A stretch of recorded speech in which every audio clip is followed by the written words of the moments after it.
মে মাসে 4 থেকে 9 মে জার্মানের বন শহরে বাংলাদেশের একটি মিটিং হয় সরকারি প্রতিনিধি দল, এবং জুন মাসে আমরা অন্যান্য কাজে ক্লাইমেট সংক্রান্ত কাজে আমরা বনে ছিলাম।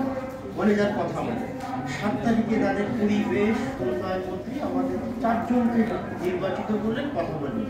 কথার ইস্যুটা ছিল 320 বিলিয়ন ইউরো তারা বাংলাদেশকে লোন দেবেন, কিন্তু তৎকালীন সরকার ওই ঋণটা নিতে রাজি হননি।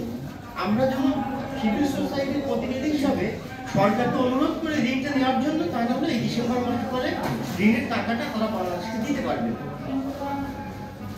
তো আমরা ওই ঋণের বিপক্ষে মতামত দিয়ে এসেছিলাম। ঋণের কথা হচ্ছে ঋণটা ছিল 20 মিলিয়ন হলো আমাদের, 40 মিলিয়ন হলো আমাদের গ্রান্ট, আমাদের নিজস্ব হলো 2 মিলিয়ন, আর বাকি সকল টাকা হলো সফট ঋণ, কিন্তু হবে তাদের প্রযুক্তি। কথা বলছি জার্মান সরকারের সাথে।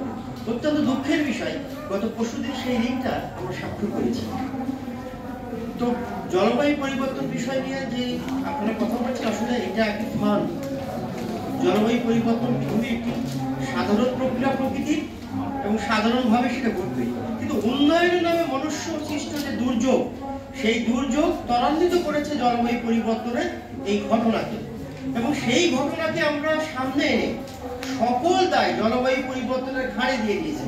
এবং যে তহবিলের কথা আপনারা বলছেন বিশ্বব্যাপী, জলবায়ু পরিবর্তনের তহবিলটি সাম্প্রতিককালে যা আমরা দেখতে পাচ্ছি, উন্নয়নের যে 3 ভাগ তারা টাকা দেবে দরিদ্ররা, তারা যে চিল্লাপাল্লা না করে সেই টাকার ট্র্যাকটা শুধুমাত্র চেঞ্জ হয়ে জলবায়ু পরিবর্তনের ট্র্যাকে পরিণত হয়েছে, এবং সেই টাকাটাও পরিপূর্ণভাবে শুধু প্রতিশ্রুতির মধ্যে সীমাবদ্ধ থাকছে তা অধিকাংশ ক্ষেত্রে। এই হলো জলবায়ু পরিবর্তনের ফান্ডের অবস্থা।